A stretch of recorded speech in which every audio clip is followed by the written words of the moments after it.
আলাইকুম। আমার নাম আগে সৌরভ দাস ছিল, তবে আমি এই ধর্মটা ত্যাগ করছি। এখন আমি ইসলাম ধর্ম গ্রহণ করছি। এখন আমার নাম মোহাম্মদ তাইজুল ইসলাম। আমি একটা মেয়েকে ভালোবাসতাম, তখন আমি ছিলাম হিন্দু আর ও ছিল মুসলমান। এই জন্য আমাদের সর্বোচ্চ বিভক্ত ছিল। মানে তোমার সাথে যা হয়েছে ওইটা বলো আর কি। ঠিক হয়েছে। তুমি যে ভালোবাসতা? হ্যাঁ, ওরে ভালোবাসতাম দেখে তো আমি ওরে প্রমিস করছিলাম যে আমি হব তোমার জন্য, মুসলমান হব তোমার জন্য, সবকিছু। মানে তুমি হিন্দু ধর্ম ত্যাগ করে মুসলমান হবা? হ্যাঁ, ওইটা আমি ওর প্রমিস করে বলছিলাম, অন্তত আমি ওর কথা রাখতে পারছি। এখন যদি ওর ইমাম তাকে, ও যদি আমার সত্যি একদিন মন থেকে ভালোবেসে থাকে, তাহলে সে আমার কাছে আসবে। আর না হলে ও ভালো থাকুক, দোয়া করি ও ভালো থাকুক, সুখে থাকুক, ওইটাই চাই, আর কিছু চাই না। ও ভালো থাকুক। হ্যাঁ, যে মানে তোমার কথা হলো যে আমি যেহেতু একটা ধর্মে ছিলাম, আমি এখন মুসলিম ধর্ম, ও মুসলিম ধর্ম, সেই ক্ষেত্রে যেহেতু ওর সাথে আমার ধর্মের সাথে মিললে আমি সেই জন্য মুসলমান হয়ে গেছি।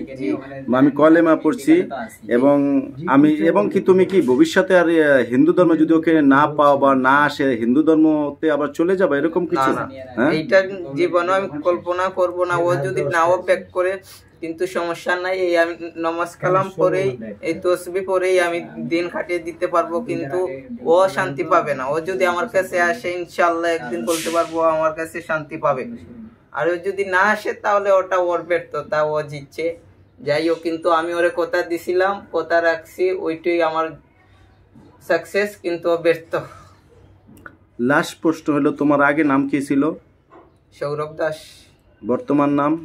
মোহাম্মদ তাইজুল ইসলাম। যে মেয়েটাকে ভালোবাসছো ওর নাম তাসনিয়া চৌধুরী। তোমার পিতার নাম কি? আমার পিতার নাম সুকেশ দাস। তোমার মাতার নাম? অনিমা রানী দাস।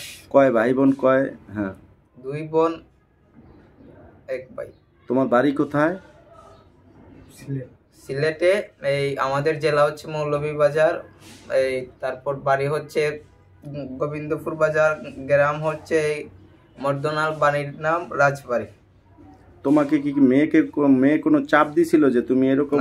হ্যাঁ, না, সে কোনো চাপ দেয় নাই। আমি নিজে থেকে স্বেচ্ছায় বলেছিলাম যে প্রমিস, আমি একদিন সবকিছু ছেড়ে দিব, তোমাকে শুধু পাওয়ার জন্য আমি মুসলমান হয়ে যাব, তুমি দেখো। কিন্তু ও বলছিল যে পারবো না, কিন্তু আজকে ওটা আমি করে দেখাইছি, ওইটাই আমার বড় সাকসেস। কিন্তু ও হেরে গিয়ে জিতে গেছে। যাক, আলহামদুলিল্লাহ।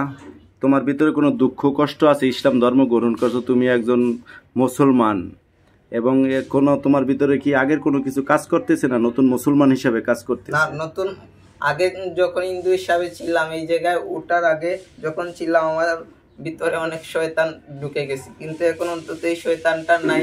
কি যেন আলাদা একটা অনুভূতি আসতেছে, ওইটাই পাওয়া। আলহামদুলিল্লাহ, আলহামদুলিল্লাহ। ঠিক আছে।